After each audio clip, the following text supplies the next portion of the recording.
Okay, good evening and welcome to the February 12th Dorchester District 2 Board of Trustees meeting. At this time, I will need an approval of the consent agenda. So moved. Okay, do I have a second?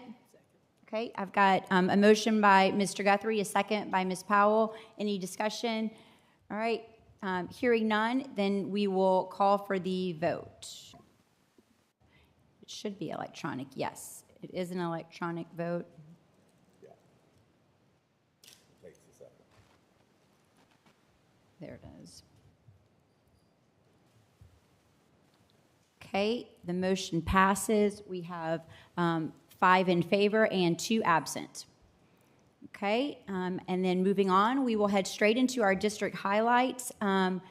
This evening, we were not able to have the district spelling bee finalists present, so we will look forward to recognizing them at another meeting, but we will move directly into the next highlight. And I believe we have Ms. Troy here for that. Thank you. Good evening, Board Chair Dr. Wimberly, Dr. Robbins, and board members.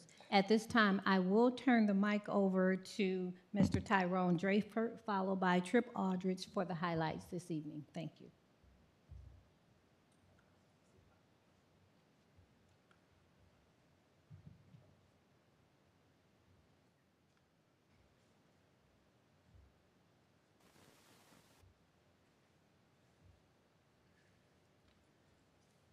Good evening, all. As we all know, in sports, timing is everything. Got to be at the right place at the right time. And I have the pleasure of introducing one of our esteemed coaches in DD2. This young man, his team finished 26-1 overall. They had an undefeated region play, and they capped the season off by becoming Class 5A state champions. This coach also was the Region 7 Class 5A Coach of the Year, South Carolina Class 5A Coach of the Year, and the National Federation of High School South Carolina Coach of the Year. Please, let's give a warm welcome for our very own Ashley Ridge High School boys soccer coach, Coach Nate Harris.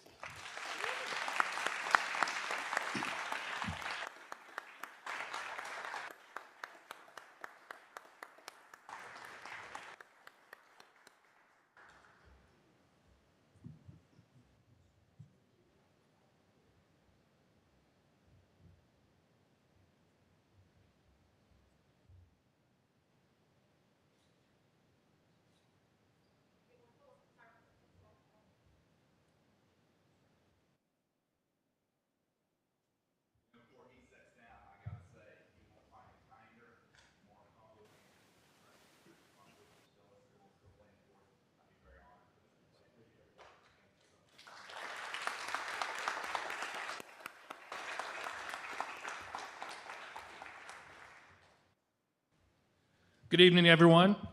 I'd like to call Mr. Justin Gadsden to come up to the front, please. My name is Trip Aldridge. I'm the proud principal of Fort Dorchester High School, and tonight I want to talk to you about Mr. Gadsden. He has been awarded the South Carolina Council on the Holocaust Teacher Fellowship. The purpose of that fellowship is to develop a cohort of South Carolina teachers dedicated to developing their own professional knowledge and expertise to assist in the advancement of teaching of the Holocaust in the state. Mr. Gadsden was selected from a competitive application process as one of 9 fellows in the second cohort established by the council. These efforts have the people in this fellowship have 3 key goals: to develop a stronger historical understanding of the Holocaust and its background, including an exploration of more nuanced topics and themes, to understand the appropriate methodology for approaching the teaching of the Holocaust and demonstrate this methodology, and to effectively evaluate quality resources available for teaching the Holocaust, and to collaborate to create resources, including lessons and units that teachers throughout South Carolina can use in their classroom. Mr. Gadsden comes to us at Fort Dorchester from Palmetto Scholars Academy, where he established courses and created curriculum for AP European History and the Holocaust and Genocide Studies class. He was a member of the Social Studies curriculum team and was a sponsor for the mock trial team, National History Day project teams, and the national and international trips his students took. Justin shows a deep commitment to educating students about the Holocaust, as he was also named an Alfred Lerner Fellow and the U.S. Holocaust Memorial Museum Teacher Fellow prior to this prestigious appointment with the South Carolina Council on the Holocaust. Ladies and gentlemen, this is Justin Gadsden.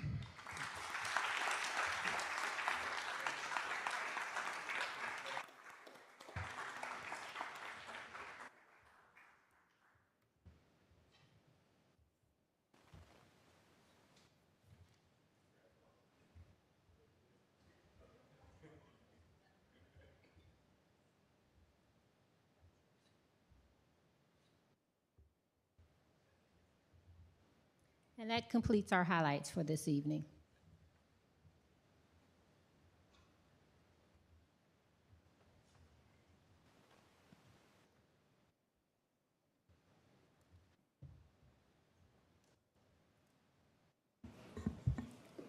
Wow, I think that is a perfect example of why this district is so phenomenal. Excellent coaches and teachers who go above and beyond. So thank you for that presentation. All right, so now we will move to our public comments on agenda items, and we have none this evening. So we will go right into our board chairs report. And the first thing on that, under that, is our school board meeting dates for this coming year. So board members, you should have received those dates in your packet. And at this time, I would take a motion to approve those if you would so like to do that. So moved. All right, I have a motion from Mr. Guthrie. Do I have a second? Second. Seconded by Ms. Bates. Is there any discussion or questions? Okay, hearing none, we will call for the vote.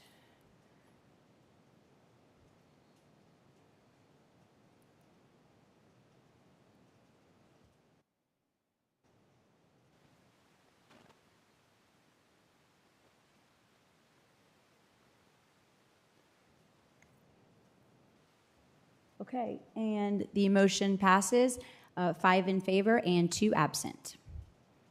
All right, next, we have the board goals update. I will let Dr. Robbins speak about that. So we will start. We've been making great progress on our 3-year goal plan. And just as a reminder to the board, if we do accomplish all of these things, we'll go back and add to it, which I think is a good thing. I want to start off with the student growth and achievement category. We really can't mark those complete until the end of the 3-year goal cycle, but I thought it was important for you all to see where increases are being made. So we made yellow check marks to say, hey, we've achieved that goal. And then as long as we continue to rise in those categories, we'll change that check mark to green. So I do believe Mr. Guthrie or Mr. Farnsworth, you had the longest arms. If you could go down and we'll put those goals up and we'll adjust this slide once that happens. So you guys want to? So we did increase our graduation rates at all 3 high schools this year. Fort Dorchester High School made the leap to number 1, and they're all real competitive, and all 3 high schools did a great job. The other thing we saw was increase in the number of students receiving achievement level 4 or higher on the career readiness test. So we will go ahead and mark those yellow.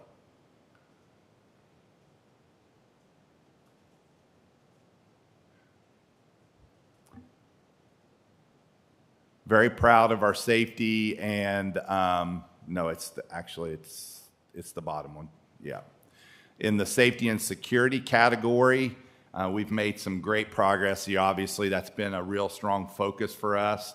Mr. Jaya and his safety team have created a biannual school safety audit checklist. They've gone through all facilities with that checklist already for the first time, and then later this spring, they'll go through, I believe, Mr. Jaya, and you'll do the second one towards the end of the school year, the second safety audit walkthroughs.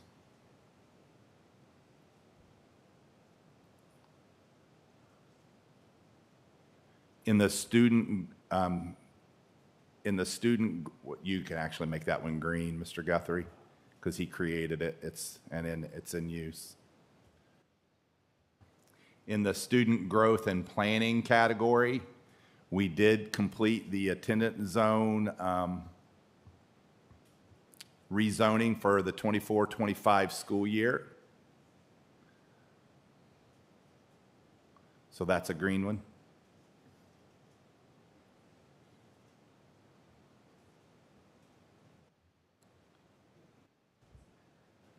And we completed the 3-year capital improvements plan with timelines. Just as a reminder, that one will be adjusted every single year as well.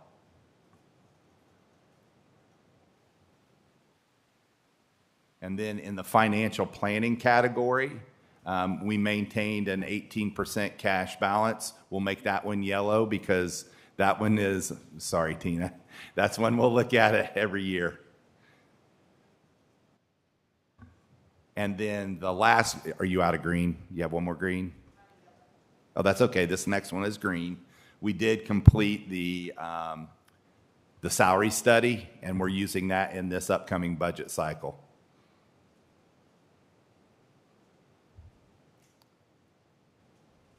There you go. Wow, we've been busy. Thank you, Mr. Guthrie, and thank you, Dr. Robbins. Okay, next we will have a legislative update, and I'm going to turn it over to Ms. Bates for that. Thank you, Madam Chair. First, I just wanted to touch base. Ashley and I had met locally with both Chris Murphy and Sean Bennett in regards to a possible penny sales tax legislation locally for that.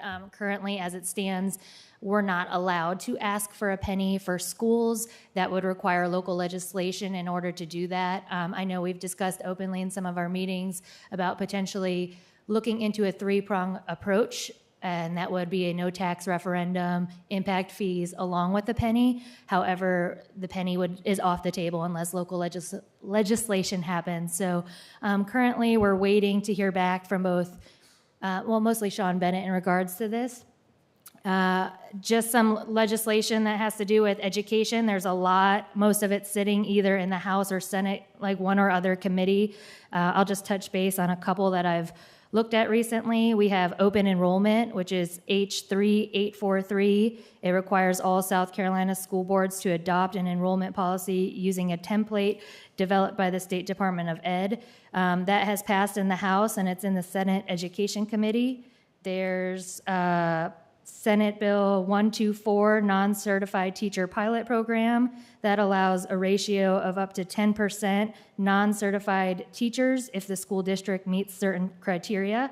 That has passed in the Senate and is in the House Education and Public Works Committee. We have PACE, which is also known as Providing Academic Choice in Education, S285. That's passed the Senate and is in committee in the House Ways and Means Committee.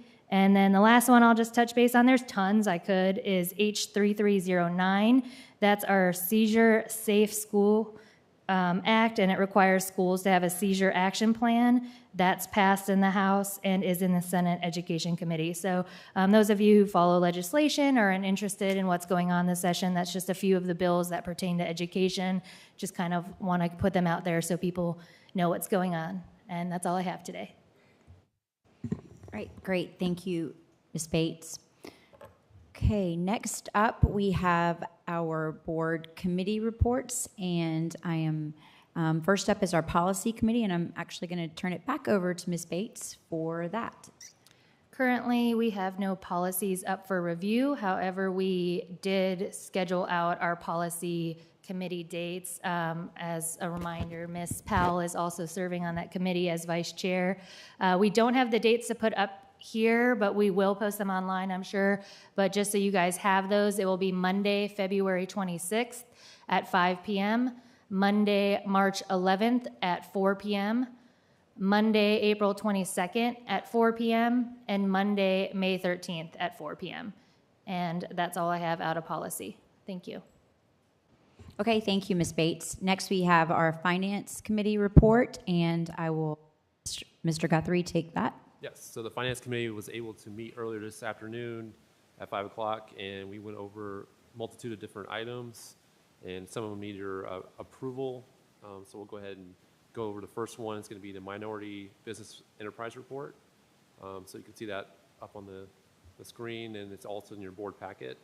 And we need to go ahead and approve that. So I'll make a motion from committee to approve the Minority Business Report as presented. Okay, coming from committee, we do not need a second. Do we have any discussion in regards to the Minority Business Report that was in your packets? Okay, then at this time, I will call for a vote.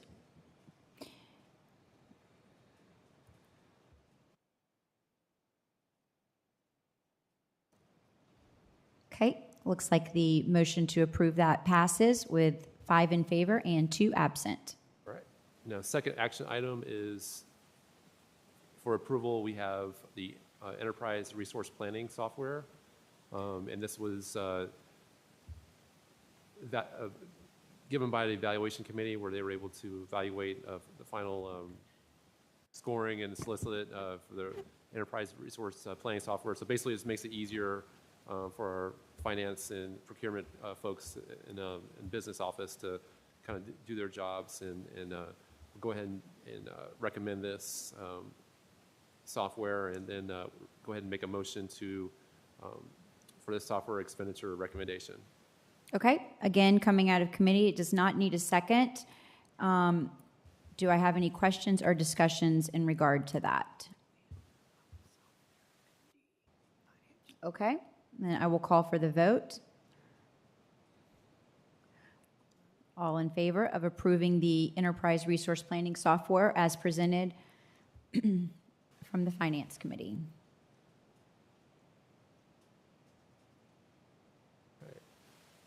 Okay, that motion also carries 6 in favor and 1 absent. All right, and then final action item is we have our Dorchester School District 2 budget calendar for fiscal year 24-25, and it's also in your board packets, and we just need to go ahead and approve that as well. So we'll go ahead and make a motion to approve that calendar. All right, coming out of committee, we do not need a second. Any discussion or questions? Okay, hearing none. We have to call for a vote. It's on the fly. Okay, yep. So, board members, if you will please vote to approve the budget cycle calendar.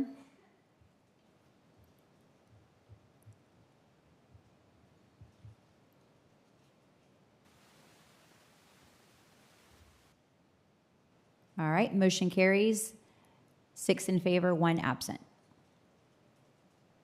Right. I think that's it, unless anybody else had any questions about the Budget Finance Committee. Any other questions, comments? All right, great. Thank you, Mr. Guthrie. I appreciate it. And next, we will have our Facilities Committee report, and for that, we will turn to Mr. Farnsworth. Thank you, Madam Chair. So from the Facilities Committee, and I'm looking down at Ms. Hughes, we had emailed back and forth a couple times. We are looking this year to bring back our facility walkthroughs. It's been a couple years, probably since the board has done those. So we are going to bring those back. So in your packet, you will see those meeting dates. And so, of course, those times are open to anybody on the board, of course, the Facilities Committee. And then if there, historically what we've done, if there's any changes to those times, if we finish at a school early or something like that, we'll make sure that the group knows about it. So I just wanted to put those dates out there, and if there are any questions, happy to answer any questions and go from there. Okay. Any questions for Mr. Farnsworth? All right, great. Thank you for those dates. We appreciate it very much. All right, and I think that concludes our committee reports for this evening. So now we will go to our superintendent's report, and I will let Dr. Robbins take it. Thank you, Madam Chair, members of the board. Good evening. Braved this nice, beautiful South Carolina weather. Hopefully you got here safely. So I've got really basically 4 items tonight. Referendum course of action options for you to look at, safety update, student enrollment recommendations, and our personnel report. It's going to take a little bit of time, just to let you know, to get through the referendum COAs, and I want to take it as slow as we need to answer any of your questions. A lot of this information you've already seen several times, and now we're just trying to tie this together so we can establish a plan moving forward. So next slide, Christy. Actually, you can, before we go from this slide, the one thing I want to point out here is this is a no millage or tax rate referendum course of action synopsis. So one of the few communities in South Carolina that's able to look at a no tax rate increase referendum based on the fact that we haven't had a referendum in our community for 12 years, and we've had the opportunity to pay down debt, and we've grown in size tremendously. So next slide. Actually, go to the next slide. So here's the agenda. I'm going to read through a problem statement, the planning considerations we've utilized, factors to be considered, enrollment projections. We brought in a professional demographer this fall to help us with those enrollment projections, the housing development forecast, what we know and what we believe is in the future as well, financing considerations, timeline, and then a course of action analysis and a decision by the board, hopefully tonight. So the big thing, the goal of this is we want to make sure that we're considering a sustainable long-term plan for our facilities so that we don't have to consistently come back to the community and have knee-jerk reactions based on the growth of our community and the age of some of our facilities. And we've had to kick that can down the road a little bit for several reasons. Sorry, Dr. Robbins, I'm sorry to interrupt you. I just wanted to let everyone know that, okay, Ms. Crosby was not able to be here this evening, but she did ask for us to try to call her in for this if possible. So Ms. Bates is trying to get her on the line. So I just wanted to, but you can, yeah, you can, sorry, I should have said that before you started. I apologize. So can go ahead and continue. Problem statement, I really, working with our team, the demographer, our construction folks, really broke this down to really 2 specific challenges. You already heard me talk about it. The first one, many people have heard us talk about, and that is the overcrowding in several of our schools in Dorchester County. We've seen an increase in the housing market in certain areas, and we do not have facilities in those locations. The second critical challenge that we have is we do have several buildings that are quite old, and we only have so much capital to try to manage the repair and the maintenance of those buildings. Neither of those can be fully addressed with the capital projects money that we receive from the state and locally without making a bigger decision like a referendum.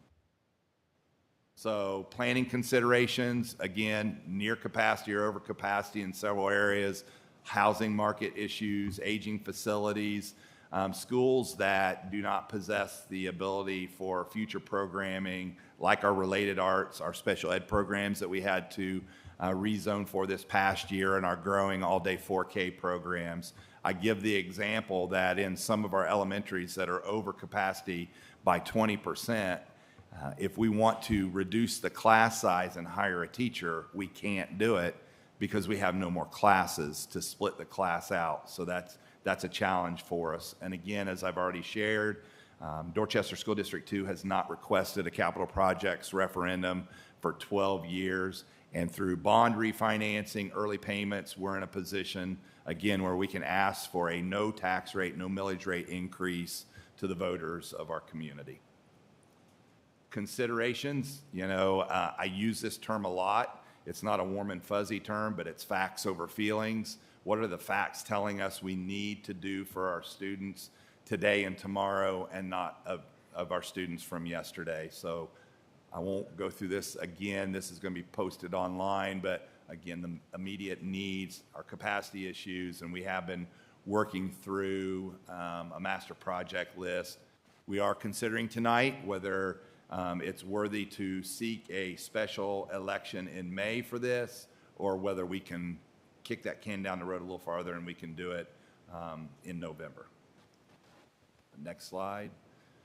So what I wanted to share with you, and this came out of several conversations I've had, when we look at the facts of what we're dealing with, we know that in the Ashley River area, Beach Hill, Sand Hill, where they're at 125% capacity, we're going to need to build an elementary school. We can only rezone so much, and in my 2 years down here, I've learned that the river is a detriment to be able to move from one side of our school district to the other, because there is no way to cross that river unless you go up and come back down. So it's a logistical kind of nightmare for us. If you look at the timelines, I use this off of a school district who passed a referendum in November, and they will start a project in June. Here is the timelines on the current construction of an elementary school. If we went in May, then there is a possibility that design and permitting could be completed by October. In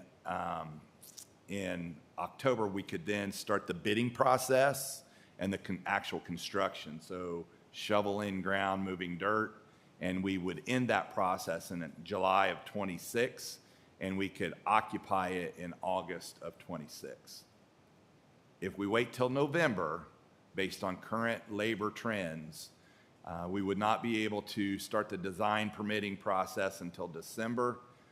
Really, that would end maybe April, because we do have some plans that we've used in past projects here in the community a little quicker, but the bidding and construction would then start in April and would not finish until January of 2027. Owner occupancy in February 2027. The challenge I'll share with the board is this new elementary school, the first of maybe two new elementary schools based on the Watson Hill development, we would not be able to move into those facilities in February of 2027 because it's not simply replacing a facility. So we will have to go through the rezoning process, similar to what we did with East Edisto Middle School. We will have to identify the teachers that then would be placed at those facilities and where those attendance zones would be before we could move in, and we would not be able to do that in the middle of a school year.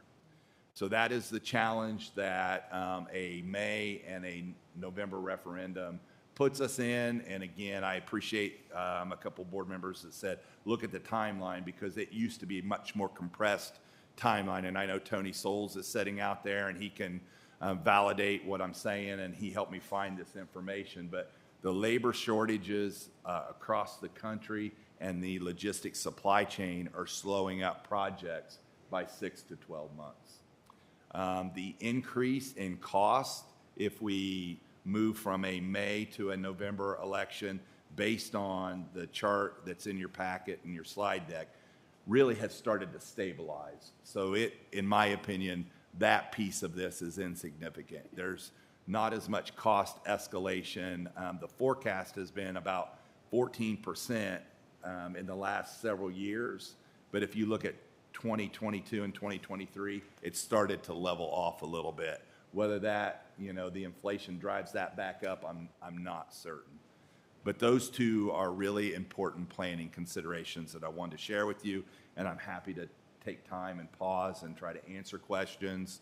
Have Tony help me answer any construction questions for you. I don't know if it's a question or a comment, but I know that in one of the meetings that we had about this, it was brought up that the last major construction that we had when we did Rawlings Middle School of the Arts and we moved them, they were able to move in the first of the year. But that is a totally different situation, am I correct? That is a totally different situation with moving them in because they were a designated school, so we moved the entire school as opposed to the redistricting or redrawing the lines. So we would be disrupting several schools by moving students out of those schools. And also, one other thing, not only does that delay us from the May to the November timeframe. But because it's happening, because we can't move the entire school, that delays us an additional 6 months, which is a total of close to a year that we're going to be delayed. So we're going to have a school sitting there that we're not going to be able to use. Right. Basically. Yeah, and you're exactly right on that. We built, in my last district, 3 elementary schools that we moved in January, but they were replacement schools, so they just moved from one building to the next. This is a rezone. These are rezone schools due to our growth, so we really have to start at the beginning of a school year to occupy them. So I have a question. So this timeline is specifically just for building one school, right? Right. But the referendum would encompass a lot more than just that. Right. So what about the additions? I mean, would we be able to have additions finished more quickly so that we could go ahead and start, alleviating some of the overcrowding? Yeah, it's a very good question. And again, Tony, you might as well just come on up here instead of hiding back there, because I'm going to call on you. Yes, and if you all remember, I have said mobiles 6 to 12 months, additions 12 to 18 months, and then a new structure 36 months. You can mark off part of the 36 months because we've already started the design process with designs we already have in place. The additions, the brick and mortar additions, we do have some structures that we have used that would really speed up the design process itself. But really the slower part of this is the permitting portion of that, and then the actual bidding and construction. Do you want to answer that a little That's better? correct. We've got the addition at Eagles Nest Elementary. I'm sure those of you who are on board back then. That school is built exactly like Sandhill, so we've got those plans in pocket. And I have already asked the architects to start dusting them off and getting them ready for when we have the means to do that. And excuse me. And same situation at a couple of other schools and the new elementary school as well. But the problem with the new elementary school is that's going to be the whole gambit of permitting. You're going to the Corps of Engineers, that's going to have to go that far into the wetlands. The wetlands determination, a lot of that stuff is accomplished during the due diligence survey, and then one last piece of that due diligence survey in the ponds is going to be the transportation part. And I think we've got that kind of boxed in now. We're just waiting for some written agreements from some folks, and then we can get together on that and get that completed. But the actual permitting phase, I'm sorry, for stormwater and all of the other permits that we're going to need, that takes a while, and that can run concurrently with the design phase. But you really can't get those permits until you have that design nailed down. You can start the preliminary stuff, but to get everything ready to shovel hit the ground, it takes a good 6 to 8 months, as we learned a few years back. And that project, like I said, that project, it went off almost entirely too smooth because it kind of creates the hopes now we can do that again. Well, I hope we can. I really do. But it's the challenges were there, and but I think the sooner. Thank you. I think the sooner we attack it, I think the better off we're going to be. If we continue to kick that can down the road, the can turns into from a soup can to a garbage can, and it's a heck of a lot harder to kick. So the one piece, and I think more to your point of that question, is what we do have is the ability to tap into our 8% authority, which is monies that we could use to construct the wings specifically at Sandhill Elementary School. We have TIF money where we could do the same thing at Oakbrook Elementary, Oakbrook Middle School as well, to pull some of that burden off. And so the referendum isn't a necessity, but it's a stopgap for us where we could do some of those things. Just remembering that 8% authority is also what we use for our perpetual maintenance plan and some of the other facility upkeep needs as well. So we do have that we could look into as well to get started based on what the board decides, is the course of action you're most comfortable with. And I'll talk about that here in a second. You might as well just stay there. Might ask Tina to get up there with you. Any other questions on that slide? It's a lot slower than it used to be, unfortunately. So next slide. The next slide I wanted to share with you basically how we are able to do the no tax rate increase. And so again, if you look at our debt capacity, we have the ability to maintain our millage, what we call millage stabilization, and issue bond anticipation notes to not raise taxes out until 2034 when we have debt fall off. And you'll see in this next slide where you'll see we're paying for interest, and we're able to issue this $200 million worth of bonds, and then it becomes a principal interest payback. And again, the millage stays the same. And I tried to put arrows in there for you so you can see where we're paying interest and then where it drops off, debt is retired, and then we're able to pay premium or principal and interest. And if you go to the next slide, specifically for the $200 million, this is the amortization schedule that shows you how that would work and where, in 2034 we would be fully interest principal payment bound. One other piece to add to this is this is based on a very conservative millage growth index. And our financial advisor used 3%, but we know in the last several years that growth index has been much higher, but we asked him to be very conservative with it. And so that interest is based on an assumed 5% coupon structure, and again, it could be more, or I'm sorry, less. Questions on the financial part of that? Okay, again, this is one you've seen time and time again. 36 months, we're in the first 12.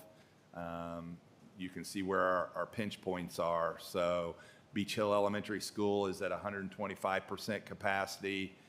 Sand Hill's at 125% capacity. Next year, Flowertown is almost at capacity, and the following year they're over capacity.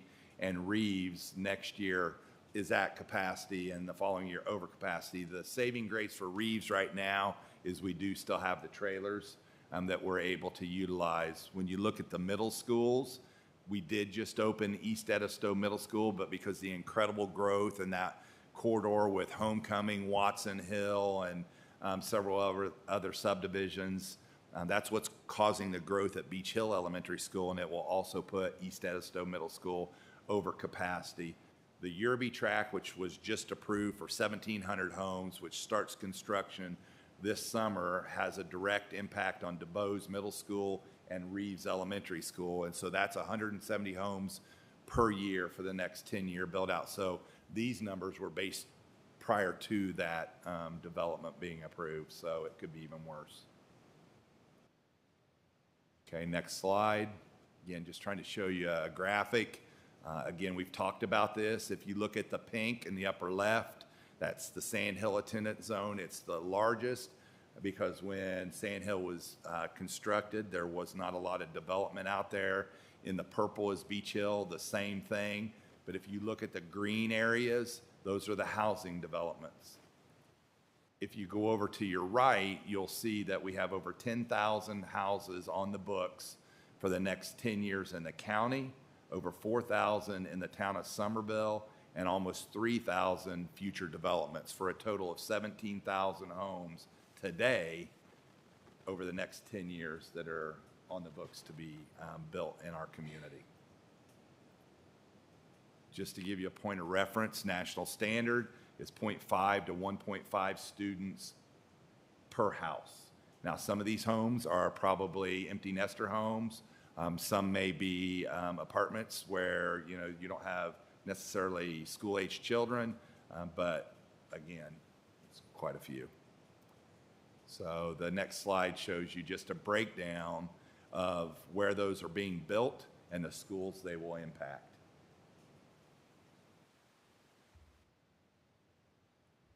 Okay, next slide. Now, we've talked about, and Ms. Bates mentioned, the three-pronged funding process. You know, our biggest opportunity, obviously, is a referendum. That's one bucket that would allow us to build new structures, additions, and really some really expensive perpetual maintenance needs we have, like roofs. You know, we have, I can't even tell you how many millions of square feet of roofs. Do you know off the top of your head? Over 3.5 million square feet. Yeah. So it would help us. That's a very expensive venture. The next one is the penny sales tax, which again requires local legislation that we don't have in place. And the third one, which a lot of communities that are growing have leveraged, is the use of impact fees. As a school district, we don't have that authority.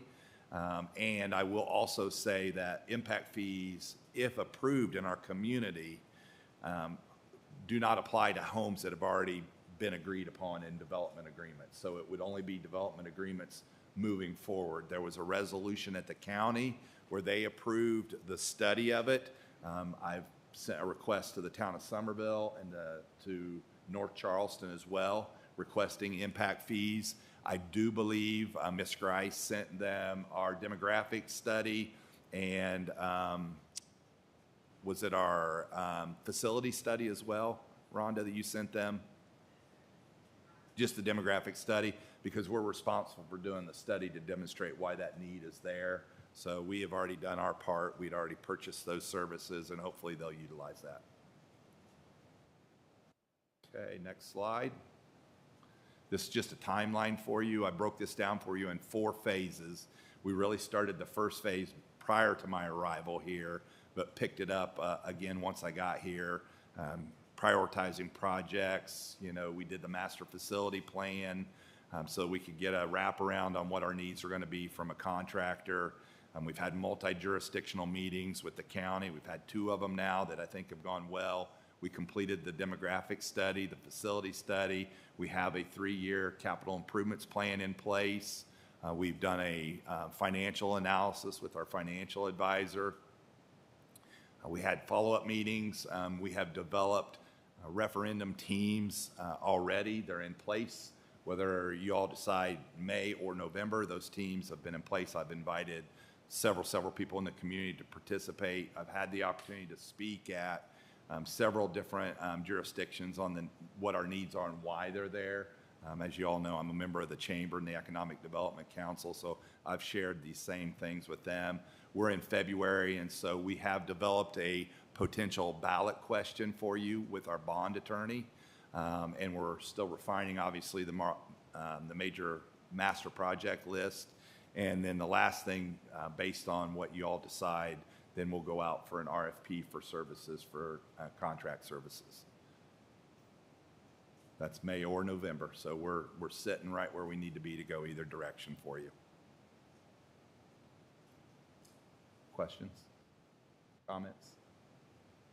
Concerns? Do you have the cost of what it is to run a special election? It's we called and checked in on that. Was it $150? Yeah, it's $150,000. But as a reminder, the school district doesn't pay for that. That's what your referendum teams do. They fundraise for it, and they're the ones that'll fund that. We have to be neutral parties. All we can do is educate our community on why the need is there. Yeah, I think that's actually a conflict of interest if we do get involved in that, and that includes spending our money for any of that kind of stuff. We remember a few years back, we had some of our neighboring districts that got into some issues with that. But so I think that's strictly off limits. Yeah. Regardless of what you choose, May or November, we'll have council come in and train us on the do's and the don'ts, so that we do this the right way. Hopefully we are painting a good enough picture on what our needs are. And 12 years of no referendum, I think our community and our district's been very financially prudent in how you expend money. So kudos to you all. Because again, I only know of Beaufort that's been able to run a no tax rate increase referendum in our state. I do want to back up just a little bit and ask you a question about the impact fees. I know you spoke about local legislation, and I know that local legislation it's supposedly against the law at this point. But I also know that one of our other districts in the state of South Carolina took it to the Supreme Court, and they did get a favorable response from the Supreme Court. Now, isn't that an option for us as well to piggyback, since they're in basically the same kind of a situation we're in? Isn't that an option for us as well to move towards impact fees using that method as opposed to something we know that's not going to happen? So what they did was, and again, the legislation is school districts can't oppose the impact fees. The local government body has to, and so that is what we're piggybacking off of. So again, the county has passed a resolution for the study, which they need as part of that. You know, the demographic study was the biggest thing on why would we impose, impact fees. We'll do that with the other two taxing entities in our school district, which again is North Charleston and the town of Somerville. And once that's passed, then yeah, they can impose them. And then 100% of that impact fee money will come to the district based on based on the rule or the regulation.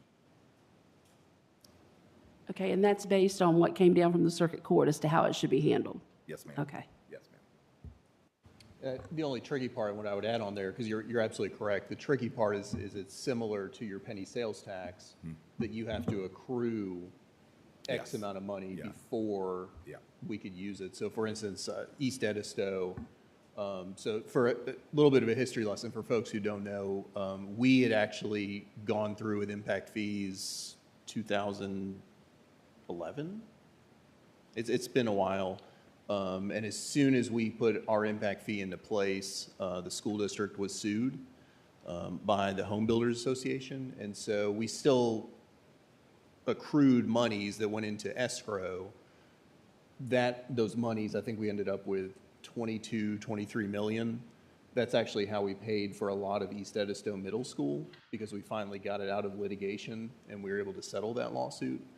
But it does take a long time. So that one was in place for 10 years. We got 22 million. Now granted, this would be very different because the study that Dr. Robbins is talking about would basically determine how much of an impact we would have to charge. Ours was only 2,500, as many of you remember.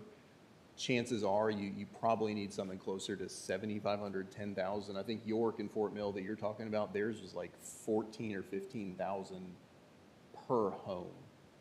And so the study kind of helps determine that. But it takes a while. It takes years to get enough in that pool to do anything with it. Yeah, and you're right, Justin, but I think this impact fees being there or being in place, and I think is something we should pursue, because that is just another way that we can get some funds in to try to help to offset some of this that we don't have, because we know that even if we get the referendum and it passes, whenever we decide to do it, all we have on the books is what is on the books. But we all know there's lots that's out there that's not on the books. Yeah. So, and children are coming from even those ones that are not on the books. So, we have to look at all areas that we can get some money to try to make a big pot so that we can try to service the needs. I think that's also part of the goal, why I think it's important to find out if the penny is an option, not only for the reason to have the continual money that falls on the consumer, but also that would allow us to pay off the debt and possibly decrease millage, taking that burden off of business owners in the future, rather than just a standalone referendum and impact fees. That's part of why I'm concerned about the May election without knowing for sure where we are or where we stand with the penny, because I do think the penny does offer us an option that would allow us to possibly decrease millage, and in addition to that, take that burden off of our local business owners. I agree with you, Kelly. The only issue that I have is I think that we need to pursue the penny as a school district. That needs to be something that we pursue, because we need the whole penny We need all of it to go into our yeah. pot. I mean, I think that that's understood. In the conversations Ashley and I have had with our legislative delegation, they understand that. And I think that that's like part of what's so crucial is that I think that is a more responsible way to move forward. And I do understand we do have needs now that we need to address now. But I think Dr. Robbins also mentioned some of that TIF money can go towards, you know, some of those needs. I don't know the perfect answer, but I am always reluctant if we don't know, have all the cards on the table, so to I think speak. we have to look at the whole ball of wax. It's definitely not a one-size-fits-all, and one thing is not going to fix it, but that's why we've got to look at everything and pursue all of it, I think. So when we did our last referendum, I know Ms. Hughes was on the board. I think you were the only one. Ms. Crosby's not here. So that was in 2012, correct? And when was that? Was that in November? Was that during a general election? That was during a general election. At that point, that was when we were able to get everything together, though. We were not ready. We were trying to pursue a special election, but we could not physically get everything together at that point because we decided late into, it was like March, April before we even decided. And by the time we got everything together, we were looking at like August or September, which made absolutely no sense because then we were just a few months down the road to do the November. It wasn't going to keep us in the timeline to save us from, in this situation like we've got now, having a school there sitting there empty for a year or 6 months or whatever. It wasn't going to save us any timeline. So that was the reason why we decided, with it being in the situation that it was with the time, that we just as well go ahead and wait for the extra couple of months and put it on the November.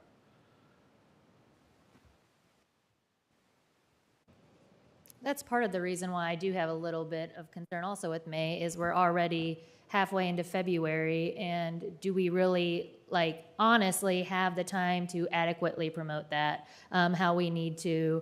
Again, I still don't love the idea when we're not looking at or have the answer to what all our options are. Like, you know, I do think the penny's still kind of sitting there as an option, so, you know, I don't know.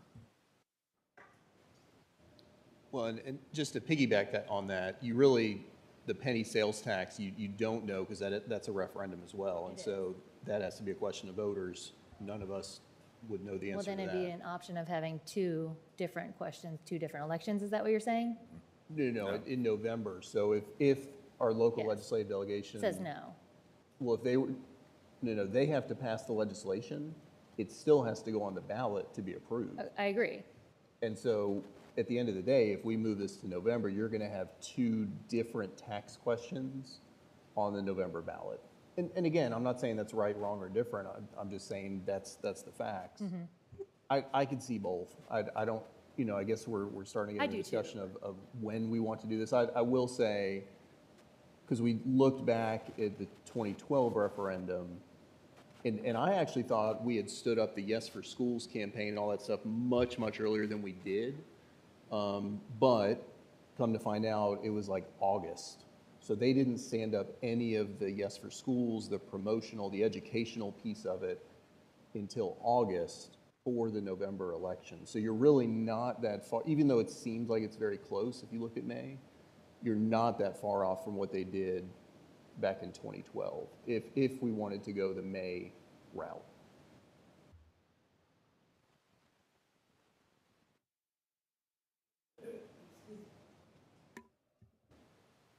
Now I turned it off. Okay. Okay, so because I don't know any better, I'm asking the question. Is May the only early month that we can utilize, or can we do June? Would it make it, I don't know. Is that an option? It is obviously an option. The challenge I think you run into is that's primary month in our community. And so now, I'm not a politician, I'm an educator, but you do have to look at that, and it could become an issue for those people who are running, and you don't want it to be an issue, you know, that would cause any issues with them in their campaigns. That's just my opinion. And so the other piece of that, Ms. Powell, is when we talked about this when I was still on the Finance Committee, specifically May, because students are still in class at that time, and so education, in theory, would still be kind of top of mind. But yeah, I mean, you can do a special election whenever you want. You just got to figure out how to pay for it. Now that you brought that up, the fact that the kids are still in school, so that is going to be forefront as far as, you know, thinking about, okay, where are we going to put these kids? So I can understand now why we would want May as opposed to June. People are on vacation doing all these other things, so, okay.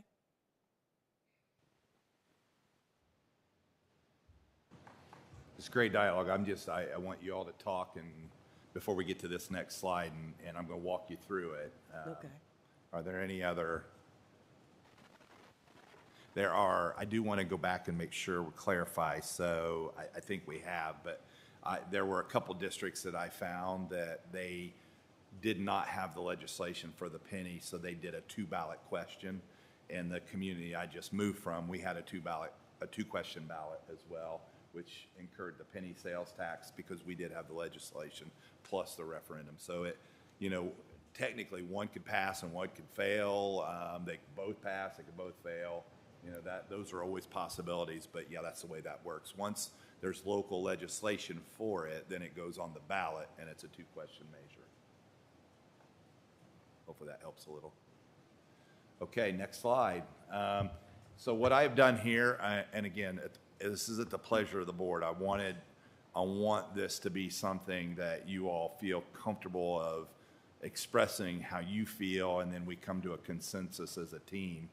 So what I've done here is I've created 3 courses of action for you. I'll be honest, I think the third course of action is, you know, it's not even really a course of action we can consider, but I needed you to have 3. I'm going to walk you through each one, and then what you're going to do is you're going to rank them 1 through 3. Okay, 1 meaning it's the best option for that specific consideration. To 3, it's the worst option. Okay, and then I can pause after each one. You just go ahead and mark them down, and then what I'm going to ask you to do is give those to Dr. Wimberly, and what we'll do is we'll tally them, and then we'll have conversation on what you all think after that. Okay. The first one is immediate capital improvements plan, safety and building code needs. And again, COA 1 would be to pursue the referendum in May. Course of action 2 is November. Course of action 3 is to utilize our 8% authority and CIF to maintain current structures.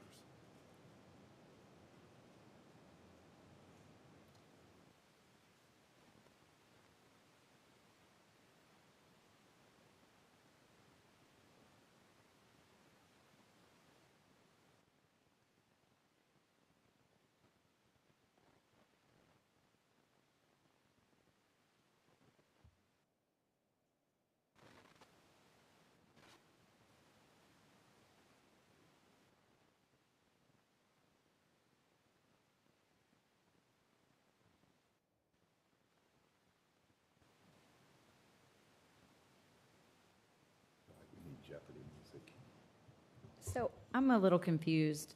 So, I mean, for this one, it seems to me that course of action 1 or 2 would address that. You can put 2 You can, ones. oh, they Yeah, can yeah, tie. absolutely. Okay, They can well, that's tie. what I did. Yeah, I just was making, Absolutely. either one would Yeah. alleviate Yeah. that.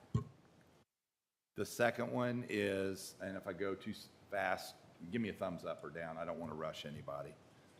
The second one is new buildings to address current building capacity and growth. And this is a time-constrained one. So you won't be able to tie on this one.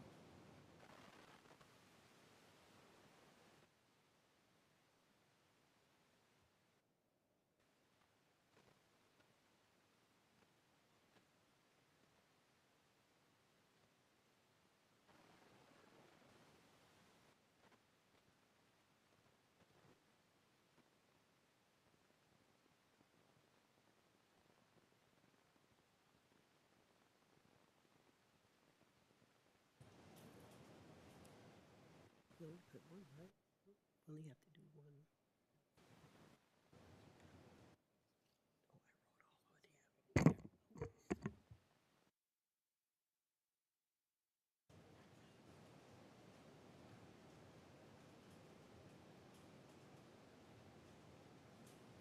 Okay, the third one is completion of a master project list, development and refinement. And so that one is one where I will tell you, without guiding you too much, that's a time bound one too. So the more time we have, the more opportunity we have to develop and refine the project list. The less time we have, the harder it is to develop and refine it.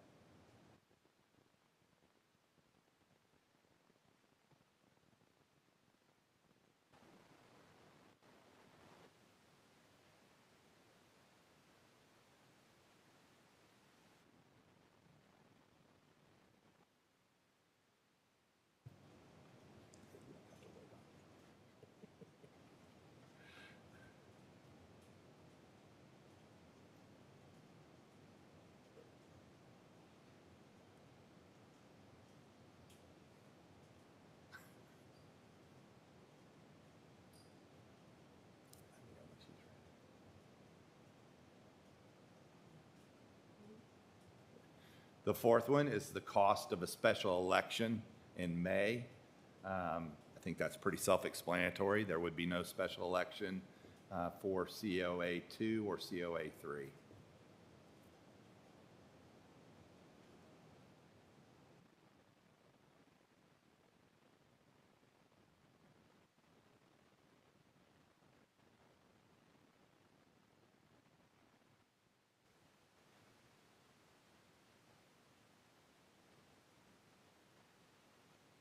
The fifth one is cost of construction, May versus November. That's why I shared the cost escalation analysis and the labor force issues that we're facing right now that are getting worse as time goes on.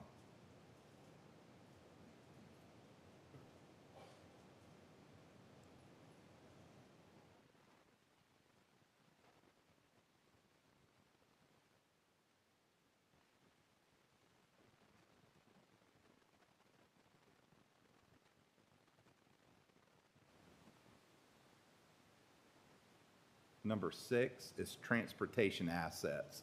So what I mean by that are routes, drivers, and buses. So will COA 1, 2, or 3 allow us to be efficient with our routes, or are they going to require us to expand our routes, hence rezoning, and so stretch our transportation ride times? Does that make sense? Yeah. No? So again, when you look at each COA, when we look at transportation assets, we are limited by the number of drivers and buses we have and the routes that we use. And so when we rezone to create space in buildings, what it does is it extends the ride time for some of our students. So for example, if you did COA 3, I'm only going to use that one, we would have to do tremendous rezoning, which means kids are going to have to drive farther to get to schools because they don't have capacity in schools that are close to them.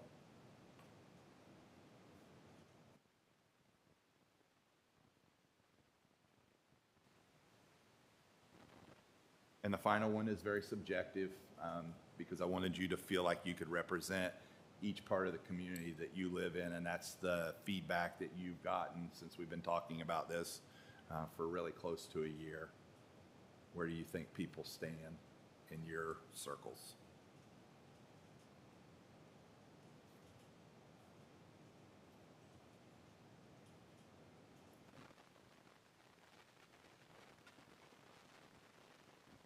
You want to go on through the rest of what we have on the soup update and tally these? Do you want to tally them now? How do you do it? Okay. So if you're done, if you want to pass your, that's okay. That's all right. No judgment. And then what we're going to do is we'll go through, we'll continue with the soup update, the soup report, and then we'll come back to this after we tally the numbers together. Is everybody good with that? Okay. All right. Well, if you don't feel comfortable with it, I mean, it's not engraved in stone here, so. Just to make sure I understand, so we're just tallying that for the board's information? Yes, yes, yes, absolutely. Okay. That makes me feel better, because then that way I'm not worried about whether I did it. Oh, yeah, no, that's just for you all. Okay, so. I'm not going to put grades out. All right, next up, we have the finance report. No, we know, I forgot to take that slide out, I apologize. We have our personnel report that was in your packets, and also student enrollment recommendations.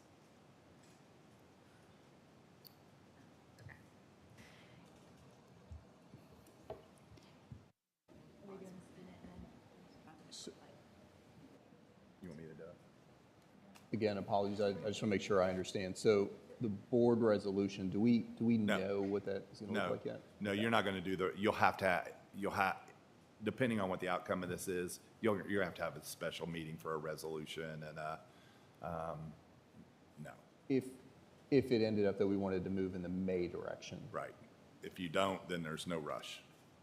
Absolutely. Yes. Yes. Yeah.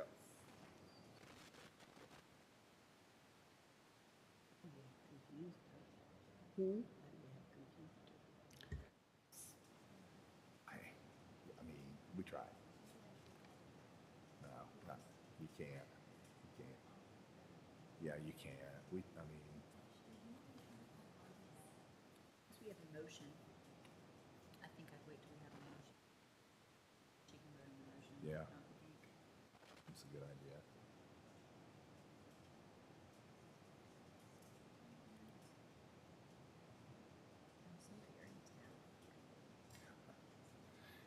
I appreciate everybody's patience in this. This is a big decision for them, and so I really wanted this to be very objective, so they felt like they could make an informed decision.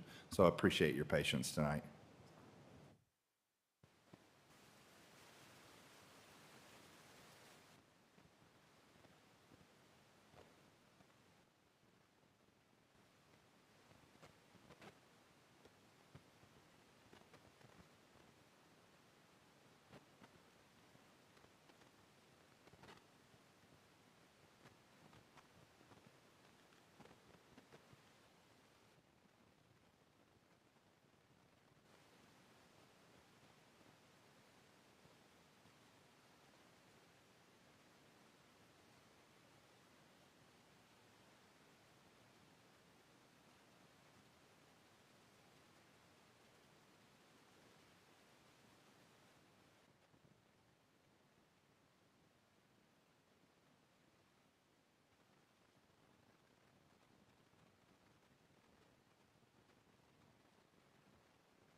Okay, just for y'all's information, I tallied each column. Course of action 3 is not even in the running.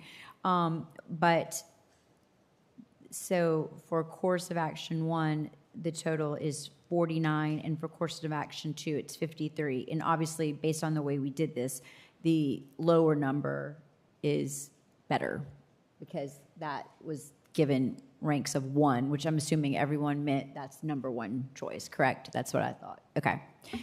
So those are the results.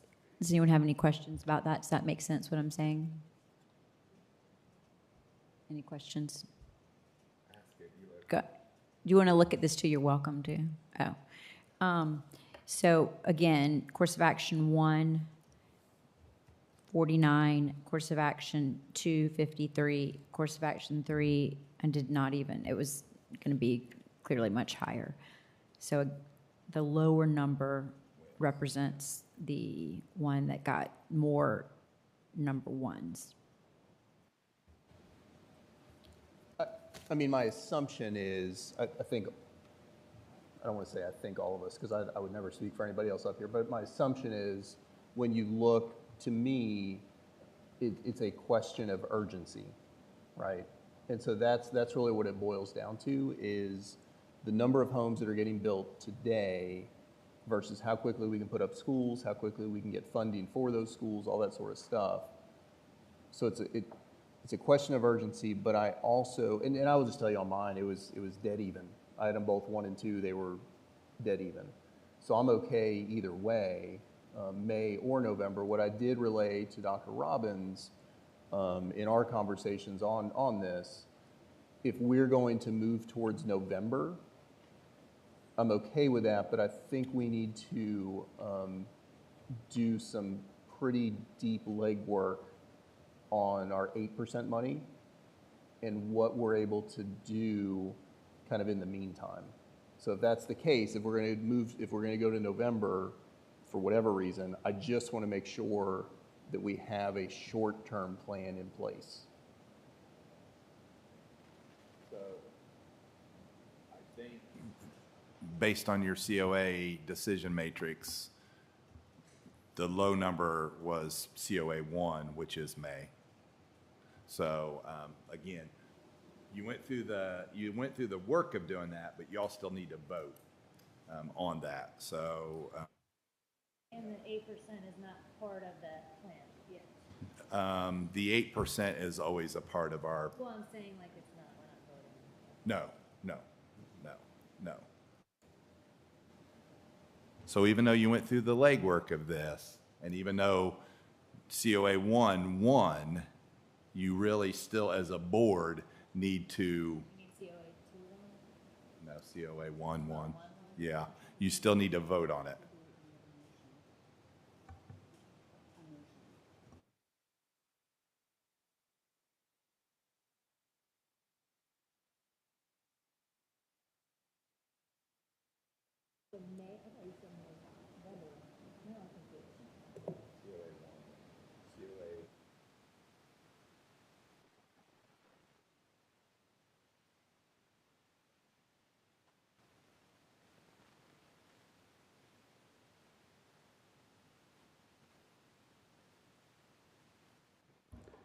Ms. Wimberly, I have Ms. Crosby on the line.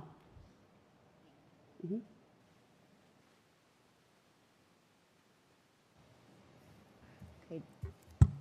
Do we have any other questions for Dr. Robbins at this time? I don't have any questions. I just want to state this decision matrix for me doesn't encompass everything I would like to consider. So it's inauthentic for me to do this decision matrix and rank these things when it doesn't take into account other things that I would like to take into account. So for me, I'm going to take this into consideration because I think these things are important, but also the other concerns I have and weigh the benefits and negatives to both.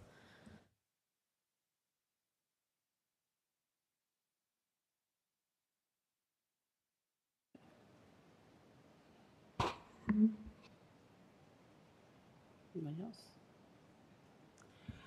Madam Chair, I'd like to make a motion that we start the process for the bond referendum to appear on a special election held in May.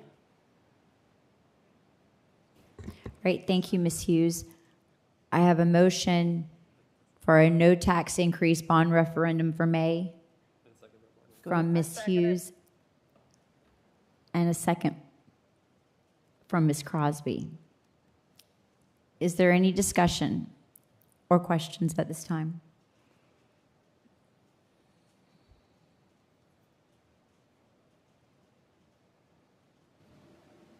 I go back to the urgency. This one, and I know everybody's looking at this and they're like, what are you guys doing? It's trickier than you would think for this decision, May versus November. From an urgency perspective, for us as a board to be able to say to the community, we hear the concerns. It's not even that we hear them, we see them. If you look back, Beach Hill and Sand Hill are in dire need of help. Not 2 years, 3 years down the road, like now. And so this potentially enables us to get help quickly, more quickly, I should say. So from that standpoint, I think it's a good plan to look at May. Do I have some concerns about May? I do.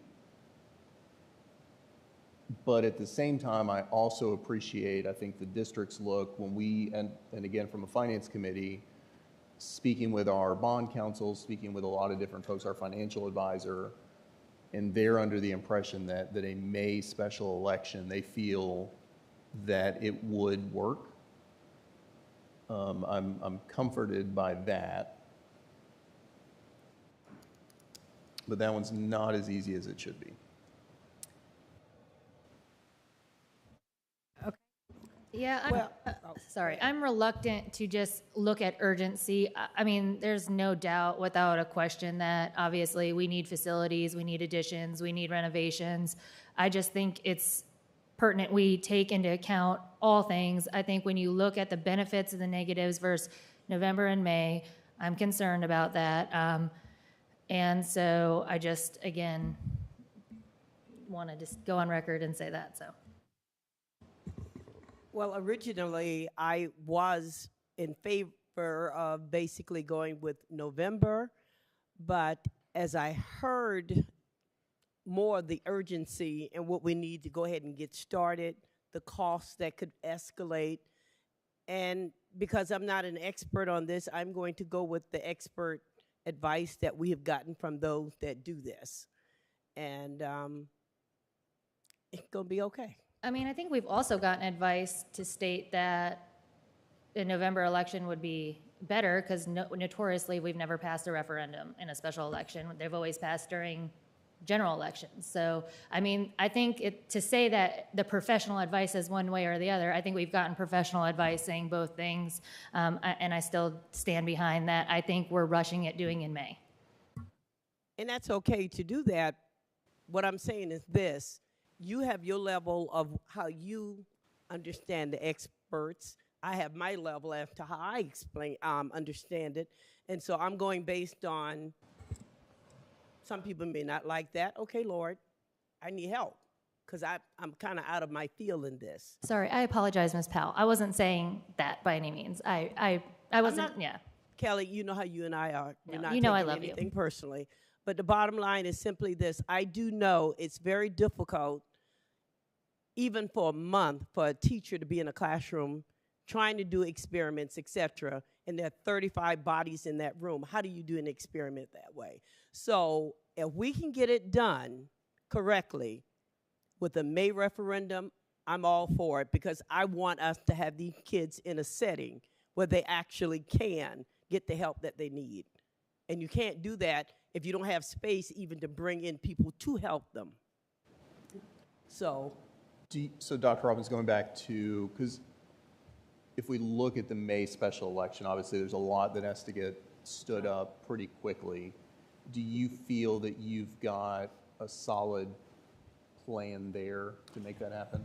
You know, and I don't want anything I say to be intended to sway anybody either direction.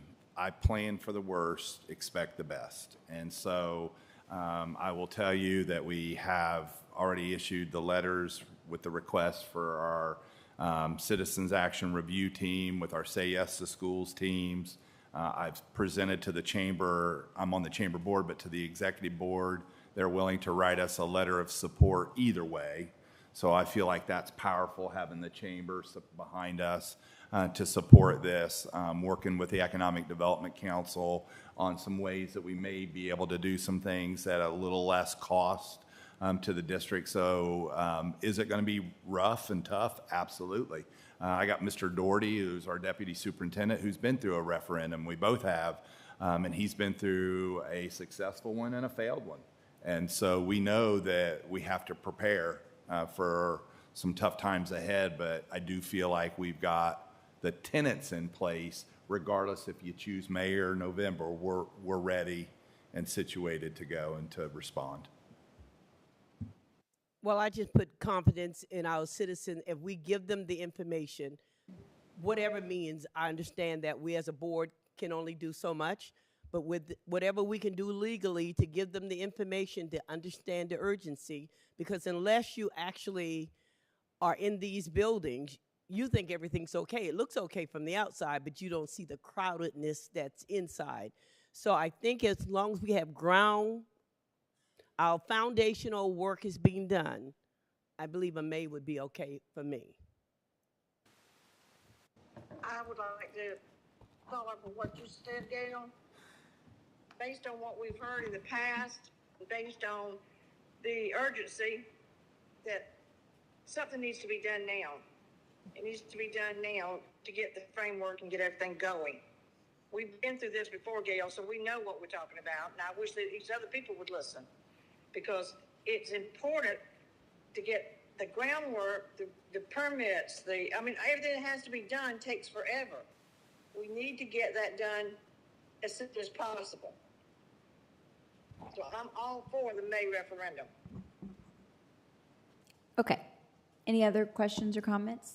Wait, I promise, a very Sure, quick that's comment. okay. The only other, we talked about pros and cons, and I will tell you, one of my concerns for November, potentially, if you are looking at the penny sales tax, if you're looking at another ballot question that deals with taxation, I think it could potentially be confusing to voters going into that voting booth. I'm not saying that voters are not educated. They should be when they go to hit their ballot. But the chances of confusion, I think, are greater when you have different questions about different things on the ballot, especially when it comes to taxes. So that I'm just telling you, that would be a concern of mine for November versus in May. It's a very direct, single question, yes or no. So I'm just throwing that out there as well.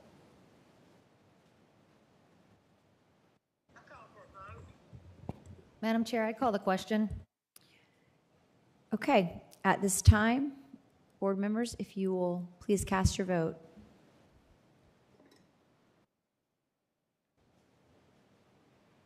Don't forget that you have to vote on her calling the question. No, yeah. She's. You have to vote on me calling the question, because I ended discussion. Somebody has to second that. Did you get my vote? We certainly can. Right, if I call the question? I think we were ready to vote anyway at this time.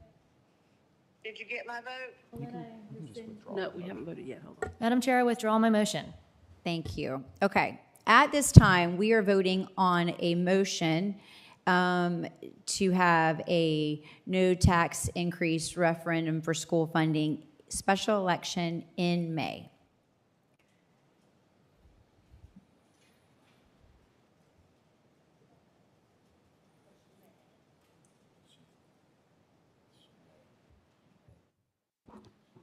Yeah, go ahead. Go ahead, Barbara. I vote in favor of doing the referendum in May.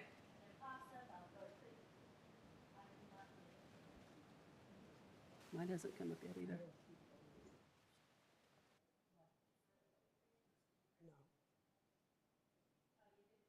I didn't see mine.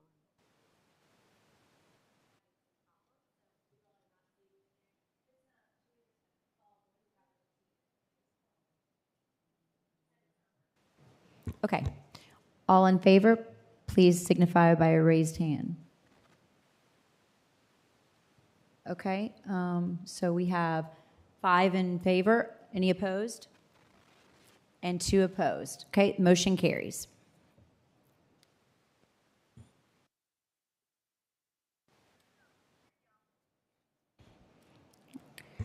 All right, next up we have, we're continuing with our superintendent's report. Do we have a safety update? Yes?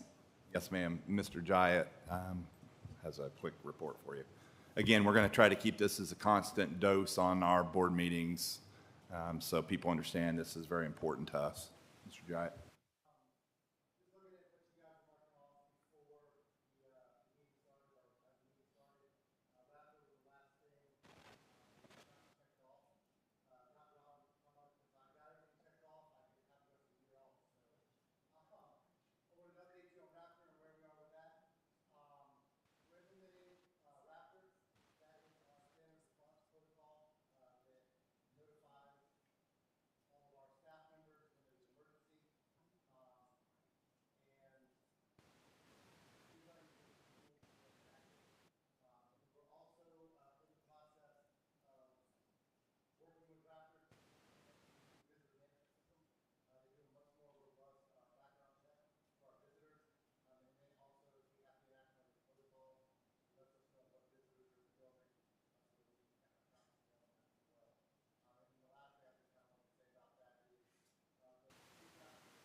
Okay, any questions for Mr. Jyatt?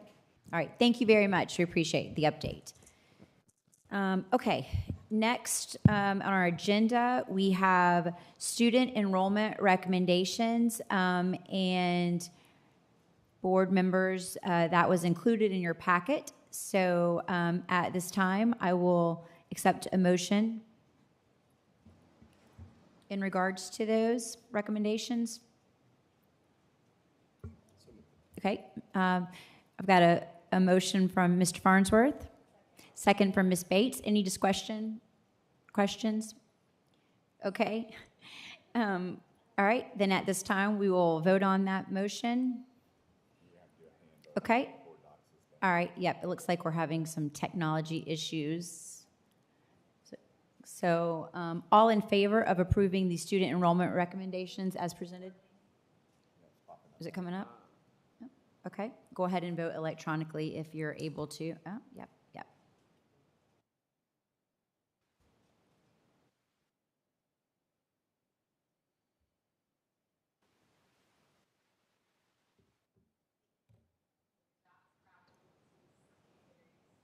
It's very slow. It's slow, it's very slow. Yes, I'm waiting on the votes to come in.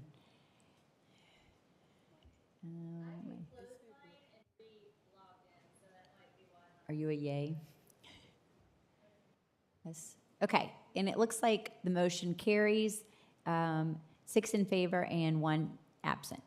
Okay, and then next we have our personnel recommendations and resignations. Is everyone okay with doing that in open session? All right, and again, that was also included in your packet. So do I have a motion at this time? So moved. All right, a motion to accept the personnel recommendations and resignations by Ms. Bates. Do I have a second? Seconded by Ms. Powell. Any discussion or questions? All right, at this time, we will call for the vote. Hopefully.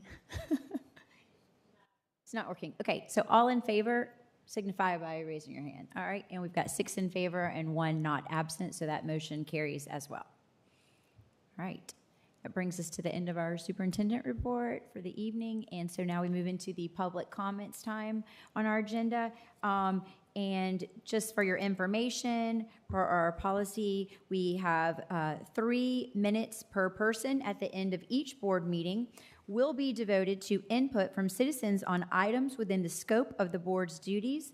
Speakers are required to complete a sign-in card 5 minutes prior to the beginning of the board meeting.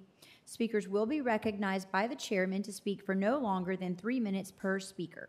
The board has set aside 20 total minutes for public comment.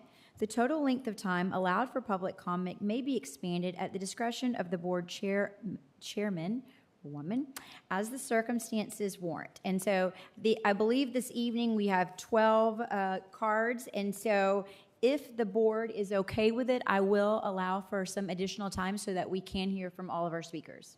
All right? Just also so you know, please feel free to come when I call your name, but if someone has spoken ahead of you and you feel like you are just saying the same thing, then you are welcome to yield your time if you so choose to do that. So, all right, we will begin. And also, just as a reminder, the board is not, per our policy, we do not comment during board meetings on public comments.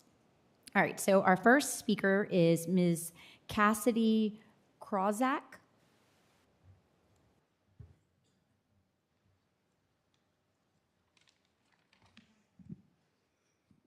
Good evening, Madam Chair, Dr. Robbins, and the DE2 Board. My name is Cassidy Krawczak, and I am an 8th grade student at East Edisto Middle. At the beginning of each academic year, students are given a student handbook to bring home. The handbook consists of district policy and requires both the student and parent to sign it, agreeing to follow the outlined policy. My question is, why do I, a student, have to sign an agreement stating that I will follow policy if the leadership of this district, being the school board, is clearly unwilling to follow district policy? I spoke at the April 24th, 2023 meeting regarding policy IJL. The policy I am, yet again, speaking about not even a year later. This policy was discussed at length and voted into place by the trustees, 4 of whom failed to recognize said policy at the last board meeting. If our school board members are unwilling to follow policy that they voted into place, then why would any of the students be bound by policy? You all are supposed to lead, to be people that students and parents can trust. And at the basic level, you all should be able to follow rules you have put into place. Policy IJL requires anyone challenging reading material to be a parent or guardian. That has already been decided. So now we expect that you'll follow the policy and stop wasting the precious time of our librarians who are expected to go through books from a random community member who used BookLooks, a website founded by Moms for Liberty in 2022 in order to challenge books without taking the time to read them, and emailed the superintendent and the board disregarding the process. As a student who follows district policy, I expect all board members to do the same. Thank you for your time. All right. Thank you, Ms. Krawczak. Next, we have Paul Bowers.